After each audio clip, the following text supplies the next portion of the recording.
अस्सलाम वालेकुम दोस्तों, बेस्ट ऑटोमेशन चैनल में आप सबको खुशामदीद। दोस्तों, लास्ट वीडियो में हमने आपको बताया था कि जो आइटम आप सेल्स करते हैं और उन पर आपके पास क्लेम आता है, और वो आइटम अगर आपने कैश में क्लेम रिटर्न करने होते हैं तो आप किस तरह से उसकी एंट्री करते हैं सॉफ्टवेयर के अंदर। और अगर आइटम उसके अंदर तो टाइप होती हैं कि अगर आपने क्लेम किए हुए आइटम को रिटर्न करते हुए आइटम की जगह आपने कैश लेना है तो उसमें आप किस तरह से उसकी एंट्री प्रोसेस करते हैं, और अगर आइटम के बदले में आइटम ही अगर आपको चाहिए है तो एंट्री किस तरह से होती है। तो वो कंप्लीट हमने आपको लास्ट वीडियो के अंदर कवर किया था, और इस वीडियो के अंदर हम अब आपको बताएंगे कि वो आइटम जो आपको क्लेम आते हैं, जो आपने सेल किए होते हैं, और उन्हें जब आप कंपनी को क्लेम करते हैं, यानी जिनसे आपने क्रेडिट में परचेज़ किया होता है, तो उसकी आप एंट्री सॉफ्टवेयर के अंदर किस तरह से लेते हैं, इसका तरीक़ाकार इंशाल्लाह हम आपको इस वीडियो के अंदर बताएंगे। तो दोस्तों, वीडियो स्टार्ट करने से पहले जिन दोस्तों ने अब तक चैनल को सब्सक्राइब नहीं किया है वो चैनल को सब्सक्राइब कर लें और बेल आइकन के बटन पर क्लिक कर दें ताकि आने वाली तमाम वीडियो उनको बआसानी मिल सकें। चलते हैं अपनी वीडियो की तरफ। सबसे पहले मैं आपको ये दिखाता चलूँ कि मेरे पास कुछ आइटम्स हैं जो क्लेम में इस वक्त मौजूद हैं, मतलब मैंने कस्टमर से जो है वो क्लेम रिसीव किया है। तो मैं आ जाता हूँ क्लेम रिपोर्ट पर। यहाँ पे मेरे पास बैरिंग 62 है और उसकी 2 क्वांटिटी मेरे पास क्लेम की मौजूद है। अब ये वो आइटम है जो मैंने वेंडर से परचेज़ किया था क्रेडिट पर। तो अब मैं उन्हें क्लेम आगे भेजूँगा, और वो किस तरह से भेजूँगा, उसका क्या प्रोसेस होगा, उसको किस तरह से एंट्री की जाएगी, वो मैं अब आपको इंशाल्लाह इस वीडियो में बताता हूँ। सबसे पहले हम चलते हैं परचेज़ में, और यहाँ से हमारे पास आ जाता है परचेज़ क्लेम क्रेडिट। ये फॉर्म हम ओपन कर लेते हैं। यहाँ पर आने के बाद सबसे पहले मैं न्यू पे क्लिक कर लेता हूँ, और उसके बाद एंटर करके मैं आ जाता हूँ वेंडर आईडी, वेंडर नेम। मैंने परचेजिंग की थी लास्ट वीडियोस के अंदर, जब मैंने परचेज़ में आपको बताया था तो मैंने ट्रस्ट कॉर्पोरेशन से परचेज़ की थी। तो ये जो आइटम मेरे पास रिटर्न आया है ये उन्हीं का है, तो मैं उनको अब क्लेम किस तरह से करता हूँ ये मैं आपको बताता हूँ। फिर मैंने एंटर किया, मैं डिस्क्रिप्शन में आ गया। यहाँ अगर मैं कुछ टाइप करना चाहता हूँ तो मैं यहाँ पे टाइप कर सकता हूँ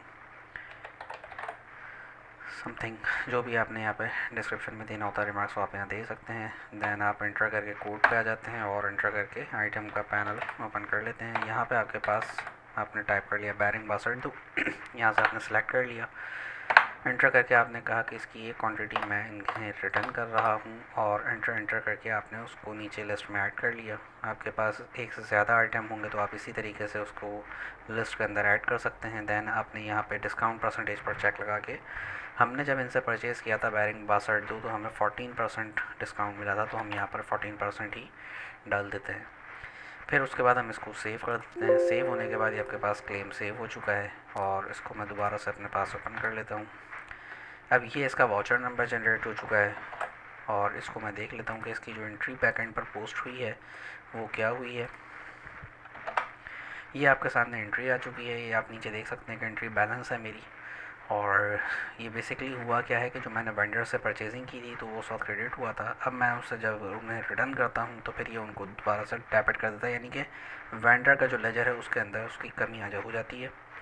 और ये मैं आपको वेंडर के लेजर पे भी ले जाकर दिखा सकता हूँ। रिपोर्ट्स में जाके वेंडर लेजर में आ जाते हैं, और यहाँ पे मैं आपको ट्रस्ट कॉर्पोरेशन के नाम से लेजर जो है वो ओपन करके दिखा देता हूँ। तो ये आप देख सकते हैं कि क्लेम के नाम से 86 रुपीज़ जो है वो डेबिट हो चुके हैं, और उनका जो बैलेंस है वो पैसे उसमें जो है वो पैसे कम हो चुके हैं।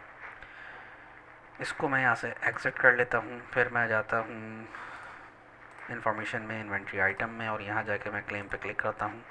तो अब आपके सामने कि बैरिंग 62 की क्वांटिटी 1 रह गई है। अच्छा, इसी परचेज़ क्लेम को मैं जाकर दोबारा से एडिट करता हूँ। मैं यहाँ से क्लेम में आता हूँ, और आने के बाद वही तरीक़ेकार इनवाइस नंबर 1 कर लेता हूँ अगर तो मुझे याद है, तो अगर नहीं तो मैं फाइंड के बटन पर क्लिक कर लेता हूँ।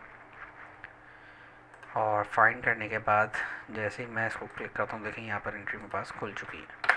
की डाउन करता हूँ, ये मेरे सामने सारे जितने भी मेरे क्लेम बनते हैं उसमें एक एक कर ऐड हो जाते हैं। फिर मैं यहाँ आने के बाद इसको मैंने यहाँ से क्लिक करा, ये आइटम ऊपर आ गया। मैंने कहा ये 2 क्वांटिटी मैंने उनको क्लेम में भेजी हैं। तो अब आपके सामने है कि अब आप देख सकते हैं कि ये इनके पास 2 क्वांटिटी क्लेम में आ चुकी हैं। इसको मैंने यहाँ से चेंजेस करने के बाद एडिट करके इसको यस कर दिया। ये आपके सामने ये क्लेम एडिट हो चुका है 2 क्वांटिटी से। अब मैं क्लेम स्टॉक चेक कर लेता हूँ, इंफॉर्मेशन में जाके inventory item, then claim report. तो ये देख सकते हैं आपके जो एक आइटम बेचा था वो भी मेरे पास से लेस हो चुका है। और मैं उनका लेजर में देख लेता हूँ जाके वेंडर का, तो वो भी आपको नज़र आ जाता है कि ये अब 172 रुपीज़ से जो है वो डेबिट हो चुका है उनका अकाउंट। मज़ीद उनके बैलेंस में जो है वो कमी हो चुकी है। तो दोस्तों ये तरीक़ाकार था हमारा कि अगर हम वो आइटम जो हमने क्रेडिट पे परचेज़ किए होते हैं और उनको अगर हमने क्लेम करना होता है तो उसे हम इस तरीके से जाके करते हैं। तो इस सूरत के अंदर हमें आइटम जब हम क्लेम करते हैं तो ना तो हमारे पास कैश रिसीव होता है, ना ही हमारे पास उस आइटम की जगह पर आइटम रिसीव होता है। हमारे पास ये होता है कि हम जब क्लेम काटते हैं तो जिन वेंडर से हमने परचेजिंग की होती है क्रेडिट पे, उनका जो बैलेंस होता है उस बैलेंस में कमी हो जाती है। अगर तो हमारे पास ये प्रोसेस है कि हो कि जनाब मिसाल के तौर पे वो आइटम हमने ख़रीदा उनसे है, लेकिन हमें उनसे बैलेंस में कमी नहीं करवानी यानी कि जो उनका बैलेंस लेजर में है उसमें कोई लेस नहीं करना बैलेंस को, हम ये चाहते हैं कि ये आइटम हम उनको देकर और उनकी जगह पर आइटम उनसे ले लें। तो फिर हम ये करते हैं कि हम इस क्लेम को यहाँ से क्रेडिट कर देते हैं, सॉरी यहाँ से उसको जो है वो डिलीट कर देते हैं। और डिलीट करने के बाद हम ये कहते हैं कि भाई ये हमने परचेज़ किया था क्रेडिट पे, लेकिन हमें इस आइटम की जगह पर आइटम चाहिए, हमारे बैलेंस में से आप पैसे लेस ना करें। तो उसके लिए हम जाते हैं दोबारा से वही कैश परचेज़ क्लेम वाला जो फॉर्म है उस पर, और यहाँ जाने के बाद हम न्यू पे क्लिक करते हैं और यहाँ जाने के बाद हम क्लेम टाइप में आइटम सेलेक्ट कर लेते हैं और फिर हम यहाँ से आइटम बैरिंग लेकर इस तरह से एंटर कर लेते हैं और यहाँ पर हम जो है 13 की जगह 14 करके इसको डिस्काउंट भी कर लेते हैं। दैन हम इसको यहाँ से सेव कर लेते हैं। फिर हमने कहा कि ये हमारे पास हुआ ये कि वो जो आइटम 2 हमने क्लेम किए थे वो हमारे स्टॉक से लेस हो जाते हैं, क्लेम में कुछ नहीं आएगा हमारे पास। हाँ, अलबत्ता ये होगा कि हमारे पास वो आइटम स्टॉक के अंदर बढ़ जाएगा। ये देखें 211 क्वांटिटी पर इस वक्त ये आइटम आ चुका है। तो यानी इससे क्या होगा कि उनका जो लेजर था कंपनी का वो अपनी जगह स्टिल खड़ा रहेगा।